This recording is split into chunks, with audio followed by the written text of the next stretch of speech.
So good morning to some of you who may be in a different part of the world, and good evening for those who are joining us again from a different part of the world. Let me just start by thanking you, everyone, for joining us for this webinar. It is the first of our webinar in a series that FEC Zimbabwe will be hosting in FY25 called From Evidence to Model Series, or E to M series. My name is Tinashe Chimbidzikai, and I'm with FEC Zimbabwe as the Chief of Party for an OVC program that is funded by USAID. And I'll be moderating this webinar, which is entitled Achieving Sustainable Education for Children and Youth Through Community-Based Evidence Strengthening Interventions. So today, for this inaugural webinars that we'll be hosting, I'm joined by a panel of experts in the fields of public health, HIV prevention, gender-based violence prevention, education, and financial literacy. And for us to sort of kickstart off this series of webinars, we are looking at the idea of sustainability, because we realize that as countries achieve HIV epidemic control, donor funds will inevitably decline and also priorities shift. So this decline in donor funding has also brought a lot of attention to discussions of sustainability and scalability of various successful models. So this afternoon or morning or evening, I'm joined by a panel that includes Aflatoun International CEO, the program manager for Bantwana, Zimbabwe. We also have the chief of party for FEC Zimbabwe, as well as a representative from the government of Zimbabwe, to also give us a perspective from the government in terms of how sustainability looks and works within government setting, particularly for donor-funded interventions.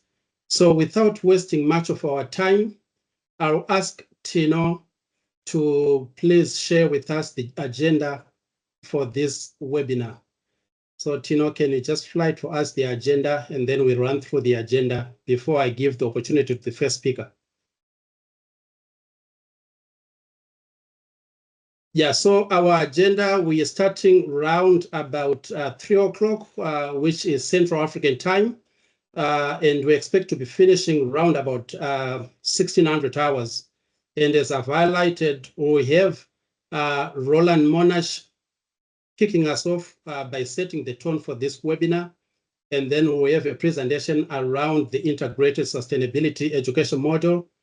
We also have a discussion on the Siaka Girls model, and that will be followed by a reaction from the government of Zimbabwe representative focusing on the policymakers' perspective. And then finally, we'll have a question and answer session.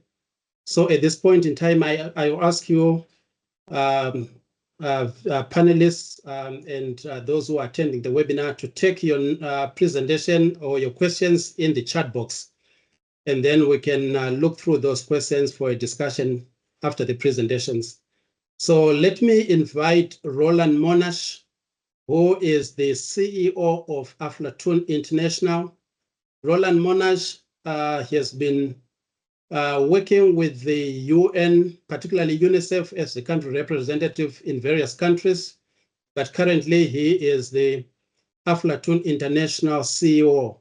And Roeland Monasch will take us through the first of our presentation, focusing on setting the tone for this particular discussion. Roeland Monasch, over to you. Thank you so much, Tinashe, for having me. Good afternoon, good morning, and good evening to everyone. It's a real pleasure, but also an honor to be with you today. I've traveled to a lot of countries around the world, but Zimbabwe is still my second home, as I worked there for 6 years with UNICEF. At that time, we established just the first program of support for the overseas programs, and you've come such a long way since then. As I give my presentation, it may be an odd start, but I would like on the next slide to just set the tone for some people who are still skeptical. Tino? And it's just to make sure that we're all on the same page. And that's basically that independent research is showing now that plural interventions, and most of you who are active in the work on HIV prevention, OVC, and HIV/AIDS programs, is that more and more research is showing that if you have only comprehensive sexuality education or only life skills, it's not as effective if you combine them. And basically, combining it in the sense of comprehensive sexuality education together with social skills, creating agency among girls, and financial skills is the most effective way to empower young women and young men as they transition from school to work life and from childhood to adulthood.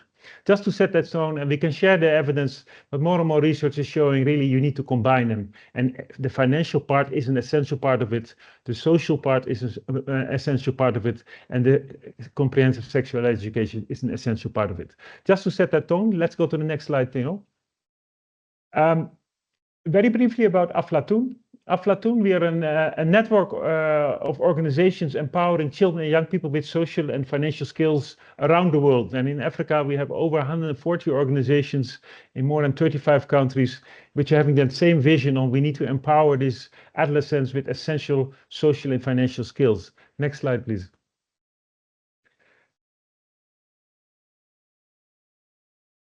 And basically, in a nutshell, what we do at Aflatoun and all our partners who are using the content is we're taking children on a journey, as I mentioned, as they transition from childhood to adulthood.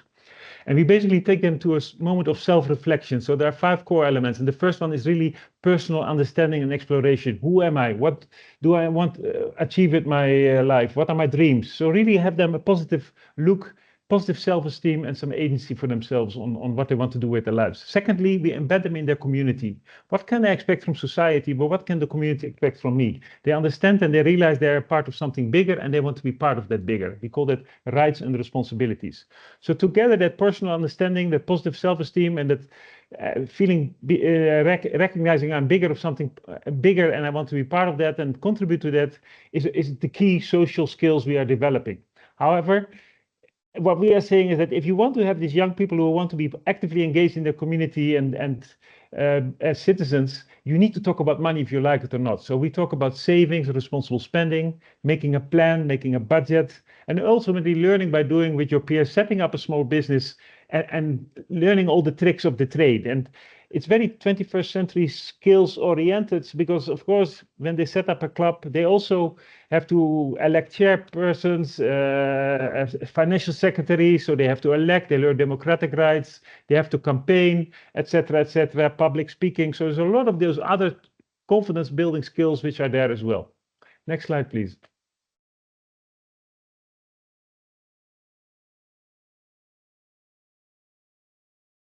We have developed content, and that content is continuously be upgraded because we have more than 400 partners around the world, and they are learning all these best practices which we are embedding in the new content which we develop continuously.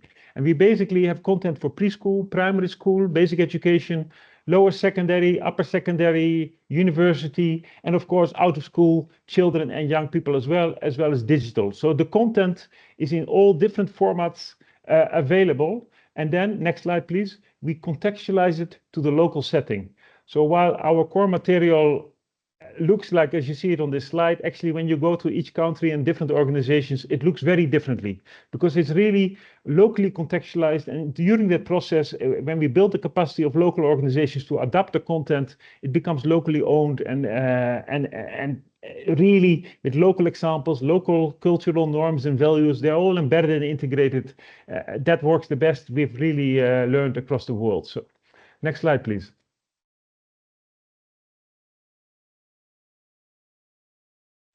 A key characteristic of the Aflatoun methodology is that it's youth-centered, child-centered, active learning methodology. We call it serious fun, but we invest most of our time in building the capacity of teachers, educators, NGO facilitators, bank employees, you name it, those who are interacting with young people and children to work and teach and educate these children in a different way, where the children are really having fun, exploring, thinking critically about things, and as they go through that process, they learn those essential skills.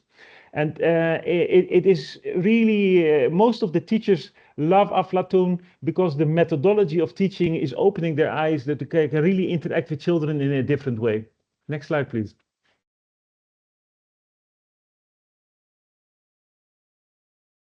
We are, Aflatoun is an NGO by registration, but we don't implement programs. We are a social franchise where all those partners which are locally contextualizing our content become the owners of the Aflatoun content.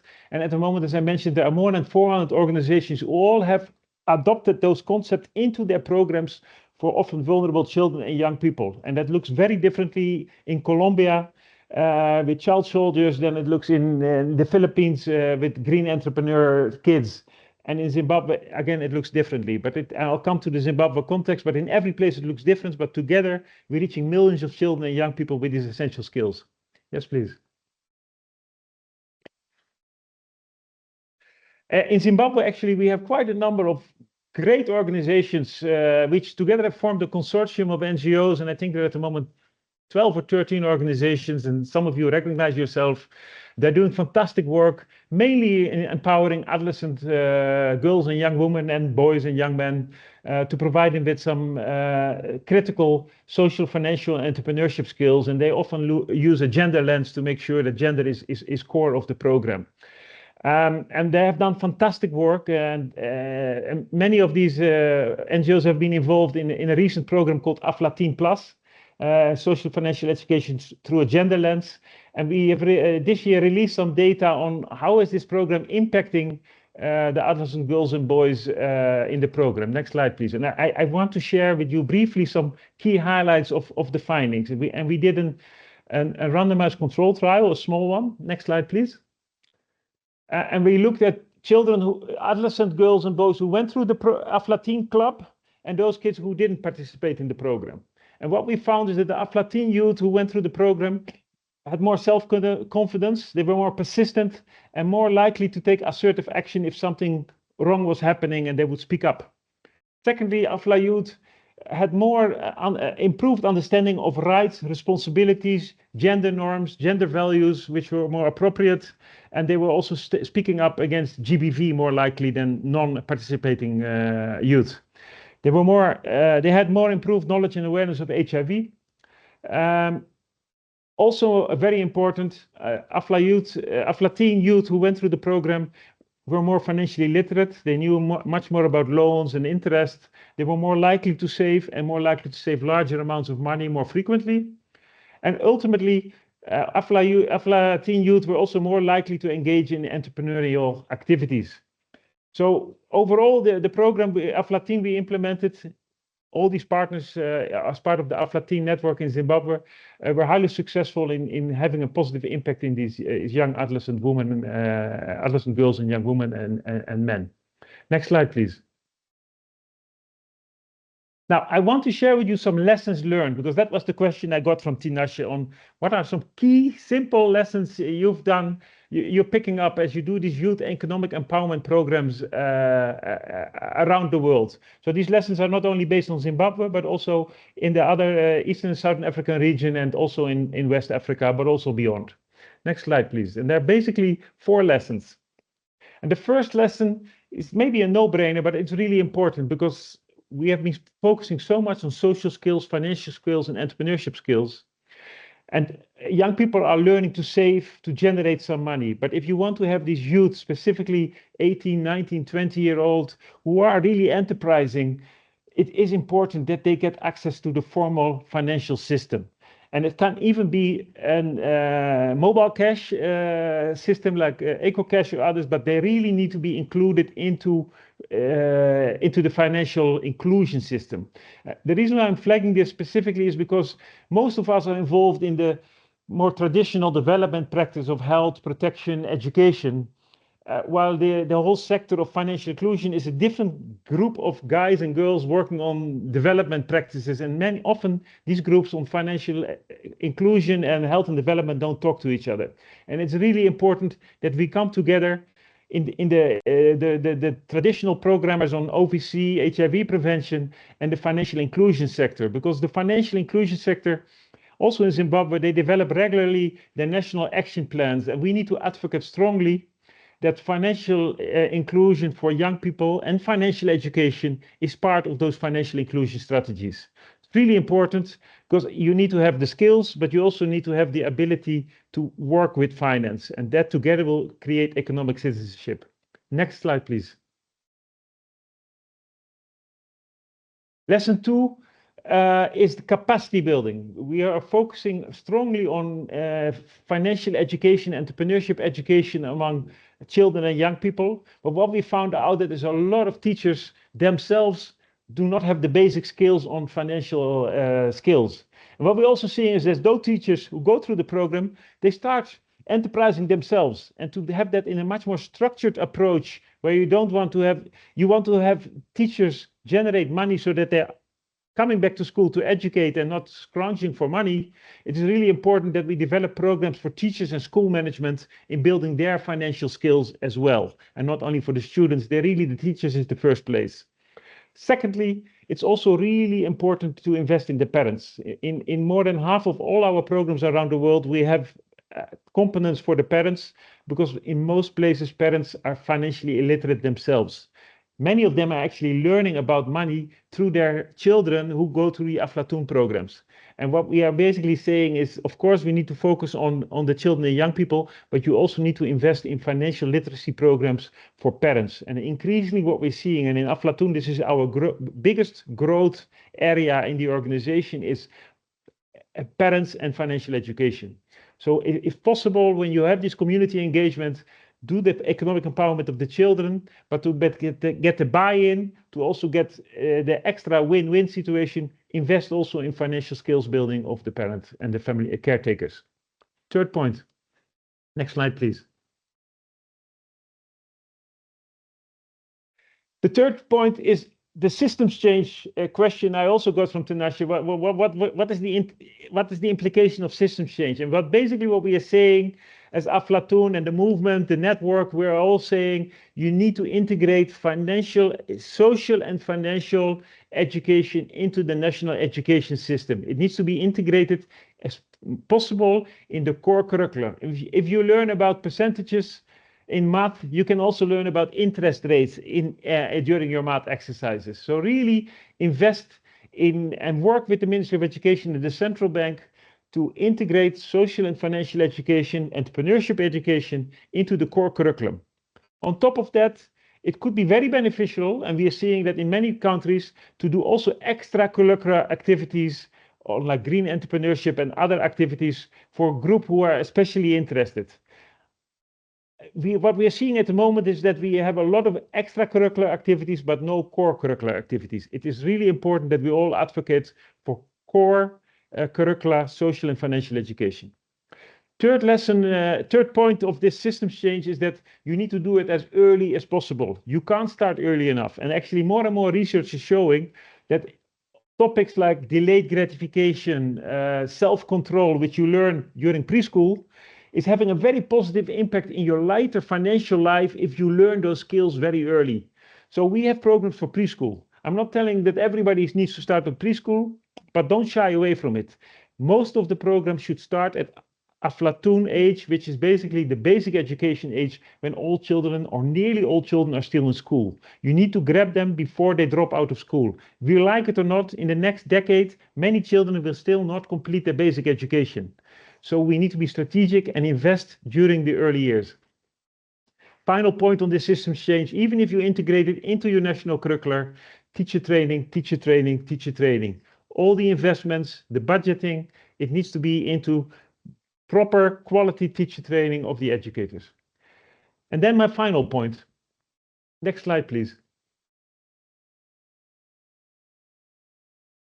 Is building the capacity of the NGOs. Tinashe said, okay, we're reaching a situation where some of the big donors will stop funding because of other priorities or because HIV is not considered not a major issue anymore. It is important that we need to start thinking ourselves on how can we sustain ourselves as organizations. And in that sense, we need to practice what we preach. And I'm saying this because at Aflatoun, these 400 partners, which are part of the network, they are learning children and young people to be more resilient, to stand on their own feet. And then many of these organizations initially were all depending on donor money. And I think when I mean practice what we preach, we need to start enterprising ourselves as well as organizations on how can we sustain ourselves without the donors. If they are not funding us fully, are there alternative income streams in the medium long term we can tap on them as well? It doesn't mean that we should shy away from donor money, but we should not be completely dependent on them. And therefore we need to go through a transition phase and start identifying other income streams. One of them is, for example, the private sector. There are, of course, also potential donors, but more and more as the economies in Africa are growing, there is also more CSR, corporate social responsibility, engage with the private sector, with the private banks. How can they become a partner in your programs?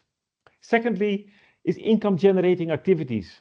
Are there certain skills you can use to create income for your organization? And this can be done together with your beneficiaries if you do a poultry farm, but there can be very different things. You might have a very good training pool in your organization which could train for profit for small companies or mid-sized companies in your country.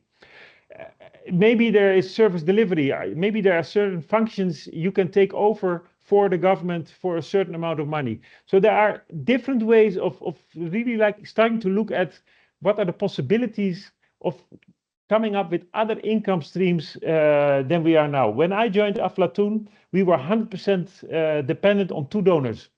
At the moment, we have 6 different income streams and only 2 of them are donors. And the 4 others we are generating income ourselves in order to continue these programs and coordinating the network. And I'm happy to share with you how we are doing that, but it's really starting to think as an organization, how can I generate income other than purely donor funding for your organization? Of course, we should not shy away from the donors. The donor group will not be growing rapidly probably, but we need to continue to train ourselves in fundraising. And what we are seeing is really there is a trend that more and more donors are willing to directly fund local organizations, those who have a track record. So training and fundraising for those new opportunities remains important.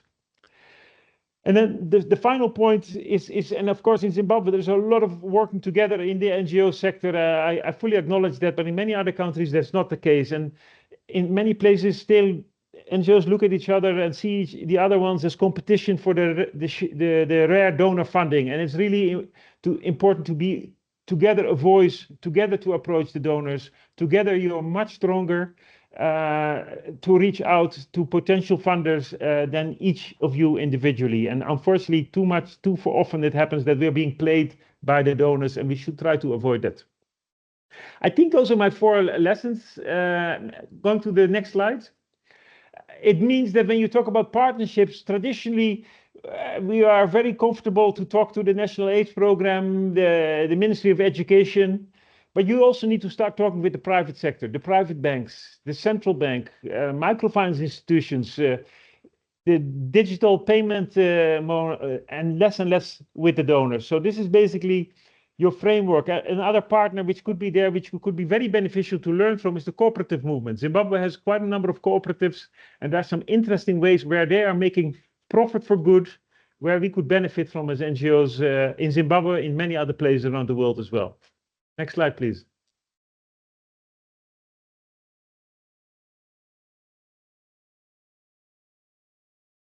So I'd like to stop here. I'd like to first of all acknowledge all the Aflatoun partners in Zimbabwe. They have been fantastic champions. If you would like to have more information, we're happy to share it with you. My colleague Tendai is actually based in Zimbabwe. But I first of all want to hand it back to Tinashe because I'm really looking forward to learn from the other 2 presenters and the discussant. Thank you so much. Thank you so much, Roeland, and a round of applause from our participants. I think you can just show by clapping virtually to acknowledge Roeland's presentation. Thank you so much, Roeland. And yeah, so I've indicated that if you've got any questions or comments on Roeland's presentation, please put that in the chat box or in the question and answer box. So Roeland, I think we will entertain some questions at the end of all the presentations, and then we'll give you a chance to sort of respond to some of the pressing issues.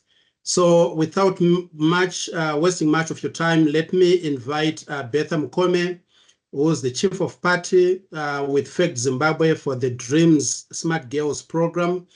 And Bertha will take us through one of the models that FACT Zimbabwe has been implementing over the past couple of years, called the Integrated Sustainability Education Model, which sort of speaks to some of the issues that Roeland has spoken about in terms of building financial literacy and also involving the communities and the schools in responding to the education and economic needs of the children and youth that we are serving as FACT Zimbabwe. So, Bertha, over to you.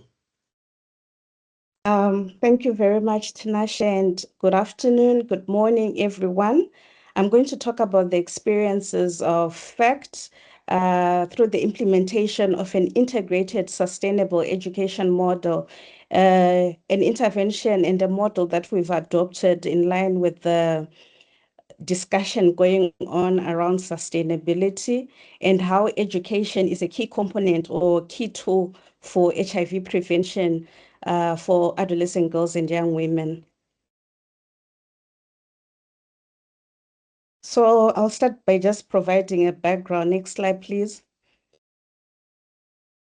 Around the issues relating to the number of girls living with HIV currently between 15 to 24, estimated at 1.9 million, against their counterpart boys, 1.2 million, and globally, 44% of all HIV infections are among women and girls, and this was as of 2023.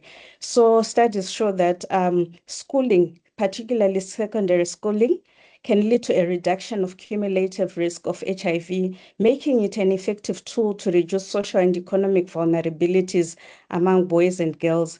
In fact, Zimbabwe has started implementing the integrated sustainable education model since 2024, mainly to empower and support adolescent girls and OVC.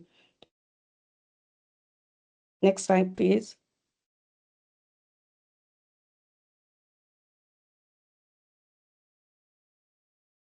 I think there's a slow reaction there.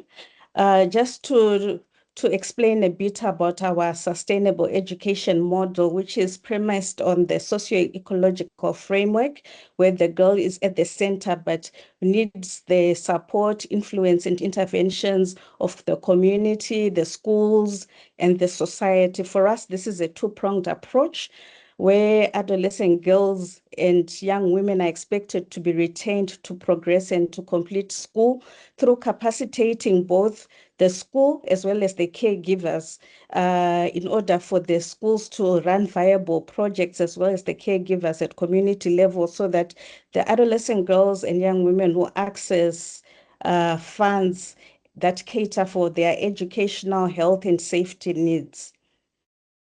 Next slide.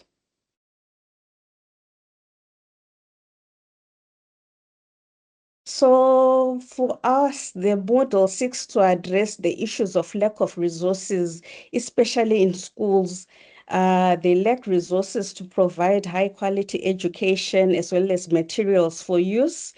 And you find that many times learners are sent away from school to ensure that parents are then forced to pay up the fees that is owed.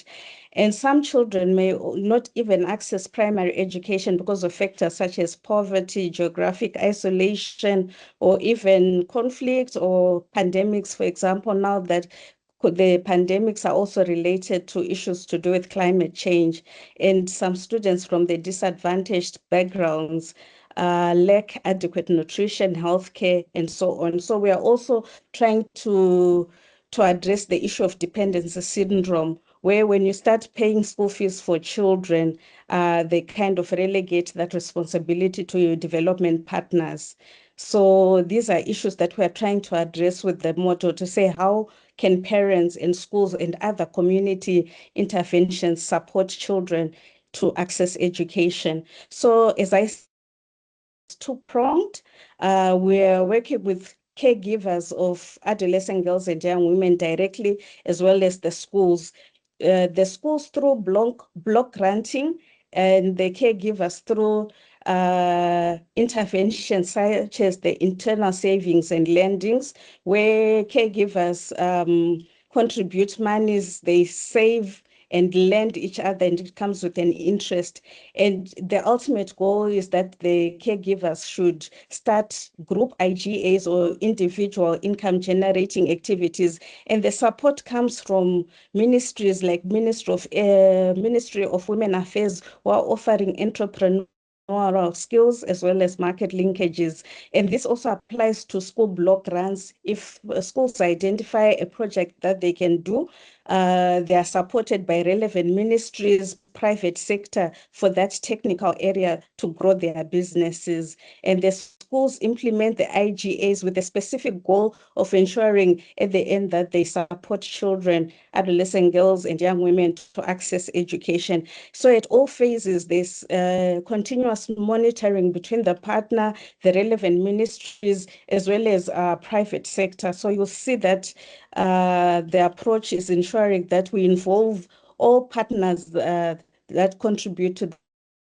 the well-being of the child at community level, community leadership, government departments who have got community structures, local leadership, and so on. So the main key aspect that I can emphasize there is the continuous monitoring, capacity building until we say they've achieved where they want to be, if their businesses are growing, or if the savings component by individuals or caregivers in groups is growing, if they are assessed at finding that they've huge savings, then we know that the group has matured and ready to ensure that they support adolescent girls and young women. Next slide. So what are our achievements since we started this model? Through the block granting, we've ensured that 27,000 adolescent girls and young women have been retained in school directly and indirectly. So our agreement with schools is that adolescent girls and young women should not be chased away from school even if the parents cannot pay the school fees. The idea is that we have parents to put a payment plan, and then they can support as they get an income, they can then support the school fees payment. Also on the caregiver side, almost over 27,000 caregivers have been contributing to the payment of school fees and other household needs, and have an accumulated savings of over 136,000 when we look at the group savings that they are contributing. And not just directly to caregivers and adolescent girls, but the school block granting component that we are supporting schools is also seeing an improvement in school infrastructure, where they've been requesting boreholes to be installed at the schools for people and learners and teachers to access water, solar, with the technologies and the ICT component that is being promoted. Solar then equips the schools to start computer lessons and so on. We are also seeing improved learning environments, where schools have also been requesting, as part of the block grant, to buy furniture. And this sounds quite simple, but we've seen schools so ill-equipped. The children will be sitting on the floor, the floors are not made properly, and so on. So we've got schools that have requested for furniture. Others have also then requested for startups that include for income generating activities. And these include activities like poultry, piggery, fish farming, as well as some are using their proceeds to start building new classrooms. So we see a lot of benefits in this block granting initiative. Next slide.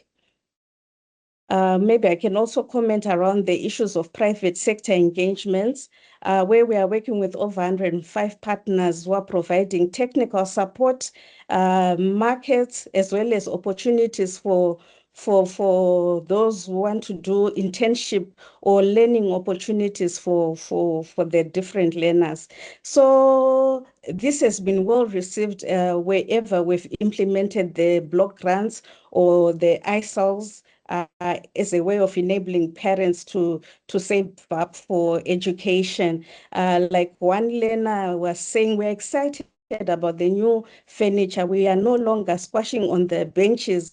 Everyone has their own chairs, things that we take for granted, but for children, they are benefiting, they are motivated. And it's not just motivating the learners, but also the teachers who are supporting the children. And one caregiver was saying, my lifestyle has improved from the savings group. I can now afford to buy stationery and uniforms for my children.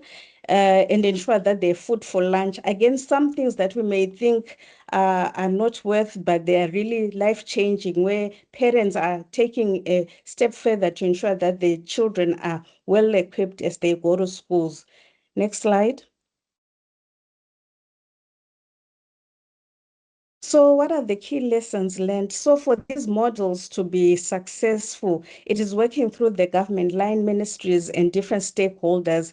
This enhances accountability and sustainability, and this complements government's efforts. The Ministry of Primary and Secondary Education currently has a policy on schools developing a business unit, and these IGAs that schools are starting is contributing to that strategy. So we are working in line with the government priorities, as well as empowering schools and caregivers to run viable economic activities, also benefits not just the adolescent in attendance, but retention in school. Again, our thrust is that we want to ensure that children, especially adolescent girls and young women, are retained in school for longer, because we are saying if they are retained in school for longer, then the risk for HIV for us is reduced. So what are the recommendations? These are replicable and this can be scalable models, because we are working with what the ministry is asking for. And for us, education is one of the cost drivers. So we want to ensure that we also have communities taking part, schools taking part in supporting the initiative, and then partners also providing education assistance to either adolescent girls, OVC, and so on, should consider the block granting approach. This not only serves to pay or to support school fees, but also develops the schools, because currently there's a lot of the development for schools is quite slow because of the economic environment, and block granting enables the schools to achieve some of the targets that they had set for themselves. I think that's my last slide. Thank you very much. Thank you so much, Bertha, and a round of applause to Bertha for the brilliant presentation on the integrated sustainability education model. We will have a round of questions and answers at the end of all the 4 presentations. But let me once again invite all the attendees to share their questions in the chat box. So far, we've got a couple of questions, but can we have a couple of more questions? So without wasting much time, let me invite Banele Mandaza, who is the programs manager at Bantwana, Zimbabwe. Banele is going to share with us some insights on the Siaka Girls model, which is focusing on vocational and life skills education for youth empowerment, and how it has been working within Zimbabwe and beyond the borders. So welcome, Banele, and please go ahead and share with us your presentation. Thank you so much, Tinashe. Good morning, good afternoon, good evening, wherever you are. As you have heard my name, we're here to just contribute to the discussion around sustainable models, particularly in the economic strengthening landscape. I would like to acknowledge the previous presenters, Roeland, his emphasis on plural interventions, and to Bertha, the strength in keeping girls in school and making the school strong enough to improve retention, and by so doing, improving the livelihood prospects for particularly adolescent girls and young women.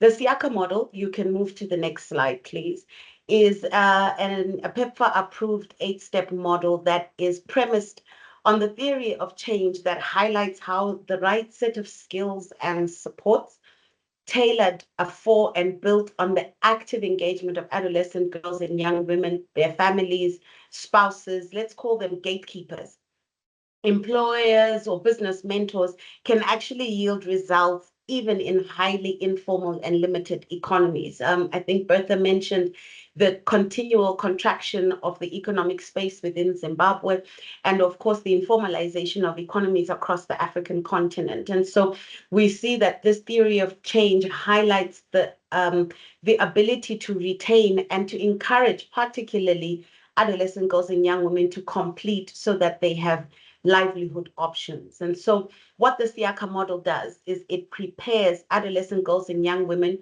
for entrepreneurship and employment, with the ultimate goal of linking them to locally sustainable livelihoods. So we want to keep them in their local economies and contribute to that. While the other two models had an emphasis on school-based approaches, the Siaka model is best designed and best suited for out-of-school platforms where you're dealing with adolescent girls and young women who are out of school and have limited education prospects. In our corridor language, we call them girls in the corridor who cannot go back to school for various reasons, but cannot proceed to livelihood options because they do not have the requisite skills. What distinguishes Siaka is its robust but flexible 8-step approach. We focus on local micro value chains, understanding the local market, labor market and job market. It's targeted and competitive selection process. So in other words, the 8 steps are designed to mimic the world of work. So in the same way that you would apply for work, you would be applying to be a Siaka girl. It is a facilitated process, but what we want to be the baseline of understanding of the adolescent girls is that we are mirroring the world of work, so that we don't create these interventions in a bubble and make these adolescent girls then fail to navigate the world of work. Number 3, the retention mechanisms built into each step are designed for that purpose, to keep the girls in school. So we believe very much so in peer support. And we know from the evidence that young people do better in groups, in peer support groups, than they do individually. It is made up of 3 intensive trainings. We have a foundational training, we have a vocational training where we work with private sector and institutions, and we also have a social assets and sexual harassment training that is preparing you for the world of work, for internship. We also have a partnership with technical and vocational personal skills building, including an understanding of sexual harassment, what it is, how to identify it, because we see that as a key barrier for completion and retention in economic strengthening platforms, particularly where the adolescent girls and young women are of the profile that we deal with from highly vulnerable backgrounds. Basic income generation skills, financial literacy, which I think my colleagues have done a very good job in unpacking, with a strong emphasis on internships, which is also our private sector engagement opportunities, supported by a continuous mentoring support. So that summarizes the model. Next slide, please.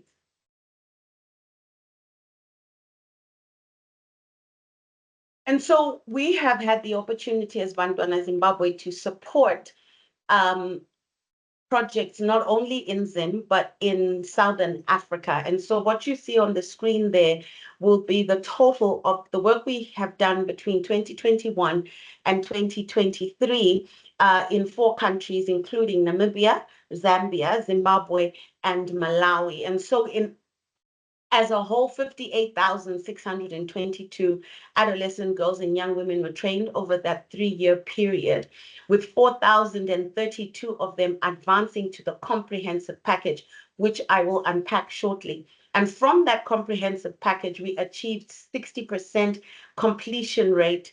And keep in mind that our project runs, the comprehensive package runs between 0 to 9 months. So we've been able to retain them and have them complete a 9-month intervention and in some cases a little more, depending on the vocational skill that they are in.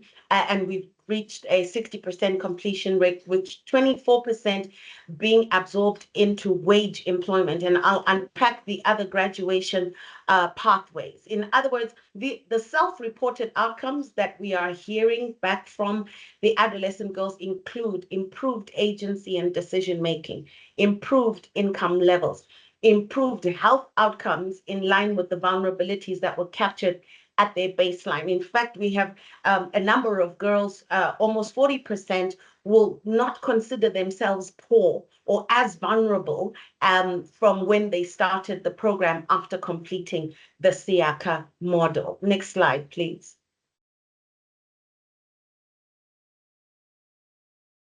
So I mentioned that we have 4 different pathways or graduation pathways, if I could put it that way. And this is a summary of that. I think for too long, economic strengthening activities have focused on how much money are the girls making at the end of the intervention, which is absolutely a legitimate concern.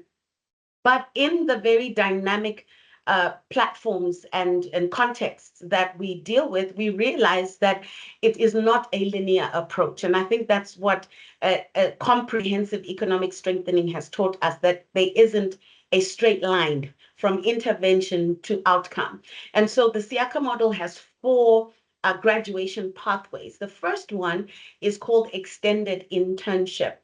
Extended internship is when we've placed a girl in an internship opportunity, but the mentor, so again, strong relations with the private sector, feels that at the end of the 3-month internship, 4-month internship, the adolescent girl hasn't received everything that this mentor has to give. And so at the volition of the mentor, they approach to extend that internship so that the skills transfer can happen. So in the context of the comprehensive package that we've delivered in Southern Africa, which is about over 4,000 girls, 10% of them went through the extended internship, which is a very strong component for mentorship and skills transfer. The second one is group business. As I mentioned, we believe in peer support, and the model supports that. And so 19% of our graduates from the comprehensive program have been going into group business, where girls in groups of between 3 and 5 have grouped together and started a business that they can sustain with their own savings that they were supporting from before they started the internship. The third pathway is what we call wage employment. 24% have been either absorbed by the mentorship opportunity they were given, the place where they were in internship, or have now got a strengthened curriculum vitae resume, depending on which part of the world you are, that they're able to apply for wage employment. Now, remember, these are girls in most times have not completed secondary school and do not have the requisite tertiary education qualifications. And then 47% have gone into individual business. So based on the intensive and robust trainings they've received and the mentorship, they've 47% have gone into individual business. And this is, like I said, just a microcosm of the work we've done in those 4 countries between 2021 and 2023. Next slide, please. So what are we saying? Our sustainability approach. Why are we saying that the SIACA model is a potential is contributing to sustainability? Is achieving sustainability for youth through labor market driven and community-based economic strengthening is the lesson. That we cannot do that if we don't work with the youth, if we don't look at the labor market, and we don't base it on community-based intervention. So don't take them out of their context, but see how they can contribute to that. And I just want to leave us with 5 elements to think about as far as sustainability approaches are concerned. Number 1, community adapted and upskilling models. They must be community-based. Number 2, multi-sectoral approaches and outcomes, which is related to the 4 graduation outcomes of the SIACA model. Number 3, local market systems development. We have to ask the right questions to the right people in the local context where these adolescents are. Number 4, We cannot do this without thinking about climate change, adaptation, and green economies. I think this is important, and this will help sustain. So where are we seeing opportunities to introduce, for example, alternative energy solutions in rural economies? What can we do in climate credit markets where we're dealing with very rural populations that are reliant on the environment? And number 5, private sector engagement. And so I hope, Tinashe, I've managed to stay within my 10 minutes, but this is our contribution to our conversation this afternoon. I believe that was my last slide. Thank you so much, everybody. Back to you. Thank you so much. A round of applause to Banele for unpacking for us the Siaka Girls model. I think it sort of ties together, I think, the previous discussions by Roeland and Bertha in terms of how girls can also be absorbed within various streams once they've been educated. And I think one of the key issues that she sort of highlights is to sort of remove the kind of one-dimensionality that we have become so used to when it comes to the different streams that absorbs these girls once they have gained a lot of financial literacy and vocational training. So without much wasting much of your time, let me then move on to Mr. Gabriel Jaji, who is the Provincial Development Officer within the Ministry of Women Affairs, Community Small and Medium Enterprise Development. And Mr. Jaji will sort of give us a perspective from government, because I think from all the presentations that have sort of been made already, there's a common thread that we really need to involve the communities, we really need to involve the private sector, but most importantly, the government is the owner of all these programs. So let's get to hear from Mr. Jaji in terms of the reactions from the government in terms of sustaining some of these models through government. Over to you, Mr. Jaji. Okay, thank you very much. Good morning, good afternoon, good evening to everyone from wherever you are. As said, I'm Gabriel Jaji with the Ministry of Women Affairs, Community Small Medium Enterprise Development. Let me start by acknowledging Mr. Roeland from Aflatoun. Also recognize my previous speakers, Madam Bertha Mukome from FETI, for sharing the integrated sustainable education model, and also thank Banele for the presentation related to also support of the integrated sustainable education model. So I'm going to do my presentation focusing on the government eye. So my presentation is going to focus on who are the actors in terms of sustainable education model. To say as the government, what we believe when we talk of sustainable education. We are also going to focus on government policies in terms of supporting the integrated support education model. We understand there are some policies that have been generated by government. So I'm going to unpack some of the policies which are there, whereby as development agencies, as private sector, as the cages, we will be layering from the efforts that have been generated by government. Then we are also going to focus on innovations for industrialization. Then I'm also going to touch on education 5.0 and also broad-based women economic empowerment framework. Then also we are going to discuss on access to financial services. Then last but not least, I'm going to touch on vocational training as education sustainable education model. Then we as government, we are quite conscious that the sea is too big for us in terms of access to education. We understand Section 75 of our national constitution says that every citizen and a permanent resident has the right to basic state-funded education within the limits of the available resources. So we understand the budget which we are running as government. At times we have got some limitations whereby we can't afford to provide all like what has been stated under the Section 75, where the government is supposed to provide the basic education for every citizen in Zimbabwe. So we understand that there are various actors that can also come so that we can sustain our education model. We understand we have churches, they also play a critical role in terms of sustainable education model, whereby we not end up exhausting the national blue book. We also understand that we have the private sector. They play a very critical role in terms of sustaining the education model. We understand that we also have the learners themselves, the pupils. They also play a critical role. We understand we also have the local authorities. They also play a very critical role. We have us as government. We also have the development agencies. And we also have the communities.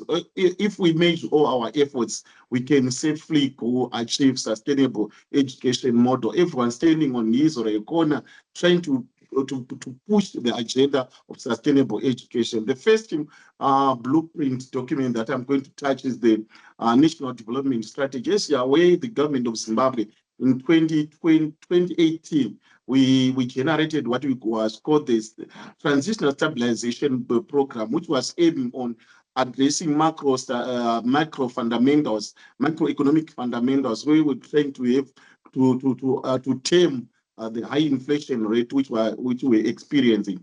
Then from 2021 to 2025, the government, as we are speaking, we are under the National Development Strategy 2, which we can say NDS1, whereby the NDS1, it was covering 2021 budget, 2022 budget up to 2025.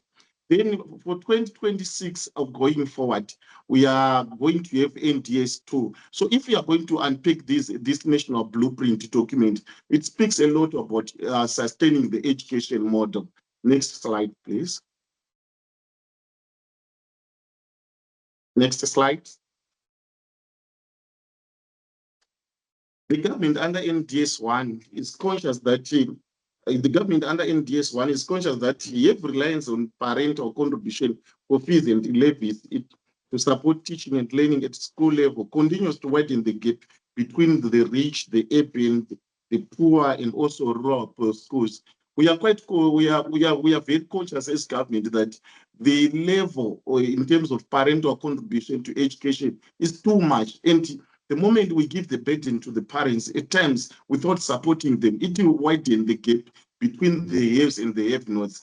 It is also aware that the dropout, the government is quite seized, but the levels of dropouts at primary, especially at secondary level, whereby the major causes of secondary level dropouts can be attributed to child marriage, can also be attributed to adolescent pregnancy, and also the issues of burden, high fees, with about 30% of girls dropping out in Form 3 and Form 4, which is quite a worrisome statistics when we see 30% of our learners dropping out of school, especially when they reach the level of Form 3 and Form 4. Next slide, please.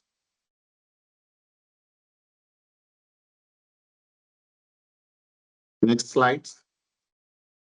So during the lifespan of the NDS1, the government's vision is for education 5.0, which aims to equip our graduates with, to empower our graduates to address societal issues and also have to transform our education system, and also for them to contribute to issues related to technology. The government is trying to ensure that our peoples, they acquire some skills which will address some fundamental problems which are existing in their various communities. So as a sustainable education model, we are saying the education that we are imparting to our kids, it should be addressing to the problems which they are facing. It should also address the challenges which our communities are facing. So how can we do that? We are saying the education system is supposed to proffer solutions to community needs. It's supposed also to proffer solutions to technological needs of our societies, and also address some of the social issues which are also affecting our communities. So under Education 5.0, it's a homegrown education philosophy aiming to address societal and economic challenges. It focuses on research and community services and innovation and industrialization. So the government is challenging the education system, our schools, to have some enterprises, which will also show a component of innovation. So we also expecting to see some industrialization to start at the school level. So when we talk of sustainable education model, we are saying our schools should be a hub for industrialization. Our schools should be some laboratory and research centers to address some societal issues and also address some problems which are being faced by our communities. Also, this 5.0 is a heritage-based education. When we are talking of a heritage-based education model, we are saying we should produce goods and services useful to the community based on the country's heritage or natural endowments. So wherever the school is located, they should address and they should also explore natural resources, natural endowments which are existing in their locality. So by exploring and also proffer solutions, exploring the resources which are locally available, we will be moving towards rural industrialization. And thereby, like what has been said by Roeland before, we'll be also imparting skills to our learners. Technological skills can also will be imparting them with economic skills, we'll be imparting them with financial literacy levels, so that they will have an appreciation to say we can turn our environment using the endowments that we have. In Shona, we always say the government is smart by saying, so we are saying our schools should try to unpack, our schools should try to scan for solutions to say how can we explore, how can we exploit the natural endowments which are at our disposal. Then also discuss about schools are challenged to proffer solutions to community needs and actively participate towards national vision. Our national vision is to have an upper middle income society by 2030. That is the national vision of our country. So every school should move toward that, whereby we are talking of an upper middle income society. They should also critically think and be creative to say, how can we move in line with the national vision to have an upper middle income society? So the moment we reach an upper middle income society, which means the issues of high dropout rates will be addressed, because the schools will have some enterprises which will be providing the necessary life support systems to this challenge that we have been facing. Next challenge. Next slide. Then we also have another model that the government is exploring, which is rural development, which we call Policy 8.0.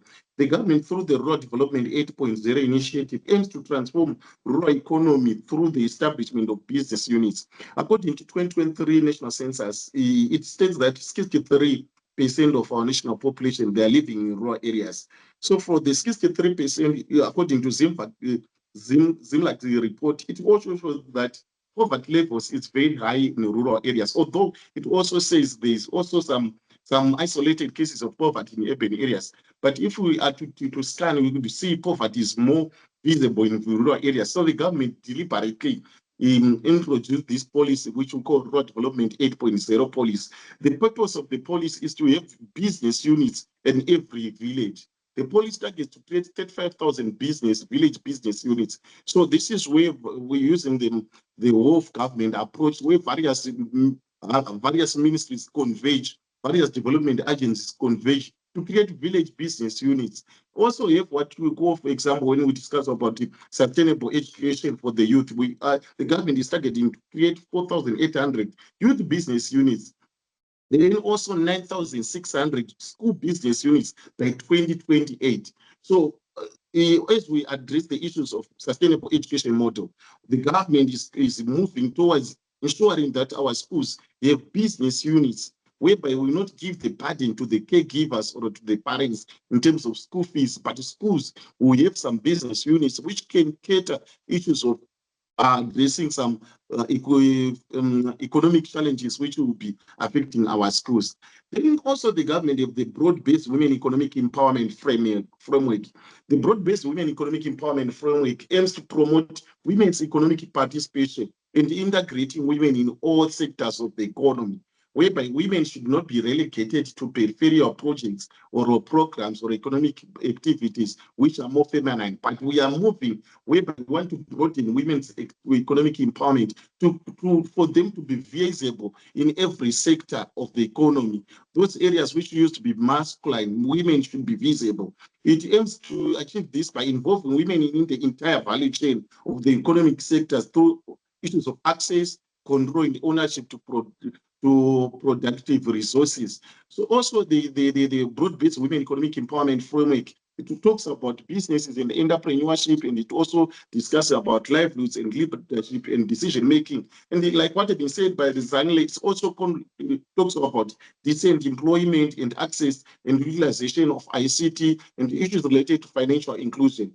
The broad-based women economic empowerment, it also touches on women competence, whereby the government is going to ensure that there's access to financial services, and we also have policies which addresses issues related to ICT. We also try to unpack issues related to social protection of women, and also to ensure that we see a movement of women in positions of decision making. It is the aspiration of the government through the broad-based women economic empowerment framework to see more women in positions of decision-making. Then we also want to discuss issues of financial services. One of the most limiting factors when we talk of sustainable education model is issues related to access to financial services. As much as we want to trigger our communities to start enterprises, then there's also a drawback of access to financial services. Like what I've said, that 63% of our population, they're in rural. And of the 63%, 65% of those are women. So when we talk of access to financial services, there's this limiting factor, an impeding factor, whereby women, if they go to a formalized system, if they want to approach banks to access financial services, there's issues of access, issues of collateral security.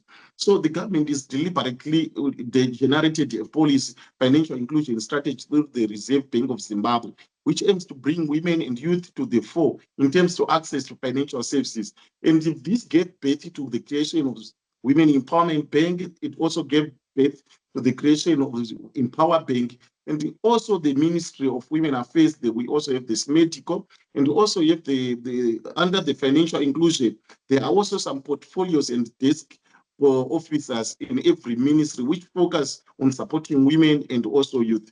The creation of internal services and lending clubs is also a vehicle for women and youth access to microfinance at village level. So there's a deliberate move. As we are speaking, the Ministry of Women Affairs, Community, Small and Medium Enterprise Development, they are developing a standard operating procedures on issues related to internal savings and lending, whereby a module is being generated where we want to standardize issues of internal savings and lending, because we have noted that this is a vehicle for women to access to microfinances at the village level. Instead of going to towns to access financial services, they will be accessing financial services at village level. And this can be used to offset school fees arrears which might be there in the community, and also issues related to access to medical facilities. They can use the internal savings and lending as a vehicle in terms of access to financial services. And also under the sustainable Hi, Mr. Jaji. Hi, Mr. Jaji. Can you please wind up? We are way past our hour mark. Thanks. This is my last slide. Thank you. The government has deliberately established vocational training centers in nearly districts to equip youth with the necessary technical skills, and also the vocational training centers, they are also implementing the Education 5.0. The government aspires to have an upper middle income society by 2030. Education pedagogy should be tailor-made to respond to society and economic needs. Financial literacy should be ingrained to learners at primary and secondary level. Thank you very much. This is my last presentation, and I would like to thank you for organizing this and also for hearing the side of the government in terms of sustaining the education model. Thank you. Thank you so much, Mr. Jaji. I see a round of applause coming in through from our audience. I think Mr. Jaji's presentation is very good in terms of underlying the policy and legislative framework that has been laid out by the government to support sustainability, education, and financial inclusion for some of these interventions that we are doing as non-governmental organizations. So thank you so much to all the 4 presenters from Roeland, Bertha, Banele, and Mr. Jaji. I see that we have had some very interesting discussions in the chat box, and people have been asking questions, but maybe I'll pose one question each to all the 4 presenters before we wind up our webinar. So let me just invite I'll just go through the chat box and maybe pick one question at a time. So there was a question already on the Siaka model that was asked in terms of the 60% completion rate, which was highly commendable. But the question I think that Savo was asking, so what is the status with the 40%? And Banele has sort of tried to respond to that, but maybe Banele, feel free to sort of you have a 30-second presentation or response to that. There was also another question, I think, for Mr. Jaji, in terms of how do you encourage women to be economically empowered? As AWET, we find it very interesting and encouraging that you are involving women to be economically empowered, but I think he wants to understand more in terms of some of the programs that government is implementing to encourage the involvement of women in sustainability of some of the interventions that we are doing. For Roeland, I think there was also a question. Let me just go through here. I'm just trying to see. Yeah, so there was, for Roeland, I think there was a comment from Talent around the creation of multiple streams of income, especially from non-traditional donors. But I think the question that Talent is asking is, for any non-governmental or CBOs, are there any examples of venture local NGOs or CBOs ventures that local CBOs and NGOs can embark in? So that is a question for Roeland. So maybe for now, we can take that round of question. And for Bertha, there's an appreciation of the model. And there's a question, if we have cases or instances where the approach or the model has failed or had different outcomes than what was designed for. So this is a question on the integrated sustainability education model. If we had cases where there is probably low uptake of the integrated sustainability model, and if there are any outcomes or unintended outcomes that we have experienced or that we have seen as a result of implementation of the ISEM. So I'm giving the presenters 30 seconds each to respond to these questions, and then we close. So we'll start with Roeland, and then we'll go to Bertha, Banele, and Mr. Jaji. Thanks, and over.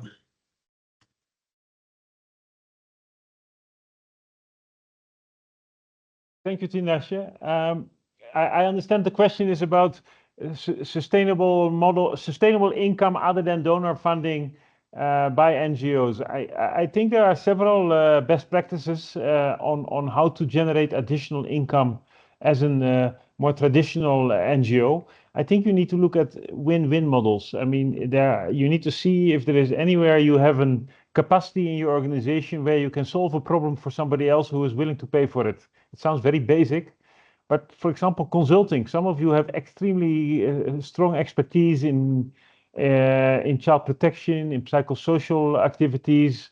There are private schools who need also active learning methodologies, playful interventions. So to what extent can you monetize the services you are offering? To what extent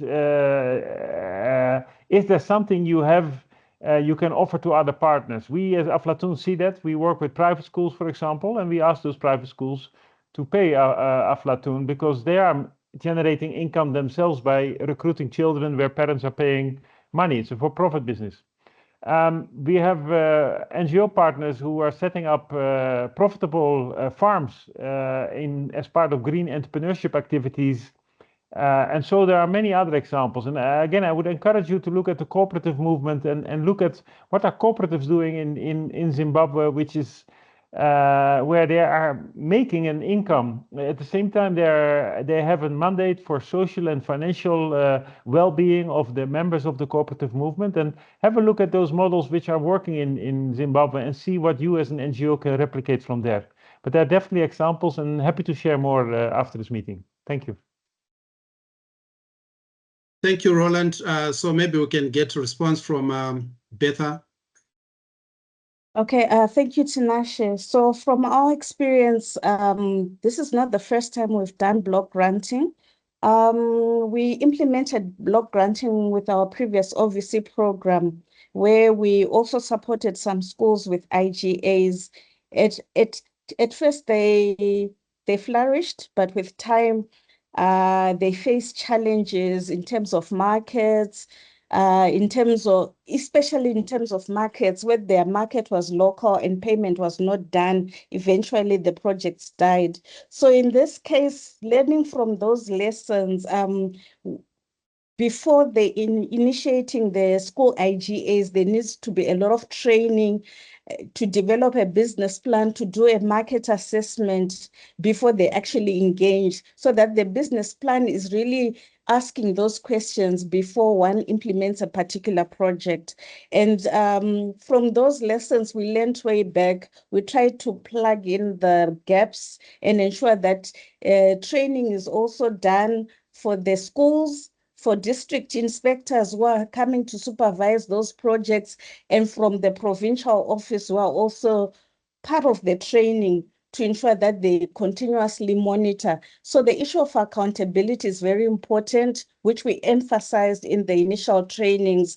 And they not only report to a development partner like FACT, but they also report at district level, and they're also reporting their results, successes, and challenges at provincial level. So in a snapshot, that's what I can answer, but we can discuss more around some of the lessons learned in terms of IGAs at a school. The school development committee needs to be involved, the provincial offices and other stakeholders who are providing the technical support. Thank you. Yeah, thanks a lot, Bertha. So maybe we can, because I see there's a lot of discussion going on. We still have a lot of other questions that we need to respond, but we don't have much of the time. So may I ask the presenters also to just share, if they are comfortable, their email addresses, so that if anyone has a follow-up question, they can also reach out directly to the presenter. But let me invite Banele and lastly, Mr. Jaji, to respond in 30 seconds each to the questions, and then we will close our webinar. Thank you, Tinashe. As I had commented, in most cases, those who fail to complete the comprehensive SIACA model, it's first and foremost due to budgetary limitations on the part of the partner, because vocational training plus internship, supported by 3 comprehensive trainings, is not cheap. However, it is necessary. And so we find that we've created a basic package and a comprehensive package, and even within the comprehensive package, layered exit points that fit the partner budget. But also we cannot deny the fact that young people, while the model looks at their interest and aptitude in the sectors, there are those who fail to complete because they choose to opt out. We have found a number who pursue other vocational opportunities as a result of that introduction to vocational training, a lack of strong familial support, and particularly those who, in the course of the training or course of our engagement with them, change their marital status and find themselves with competing priorities on the family front. So I can put that as a nutshell, but we can unpack even further. I'll just put my email address, and maybe we can continue the conversations elsewhere. Thanks, Tinashe. Thanks, Banele. And last but certainly not the least, Mr. Jaji, your final thoughts and comments on the raised question. Okay, thank you very much. In terms of encouraging women to venture into economic empowerment, we have various models that we use as government. We have the SYP model that was started by International Labour Organization. So we start by triggering our women to start an enterprise through the generating of business.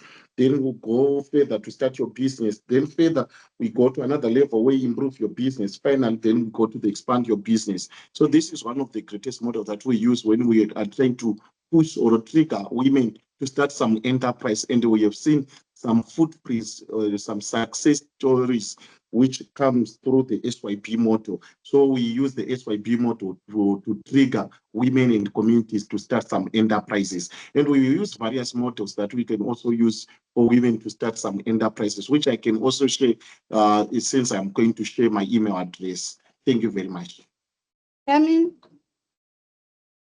Thank you so much to all the 4 presenters. I think they deserve another round of applause.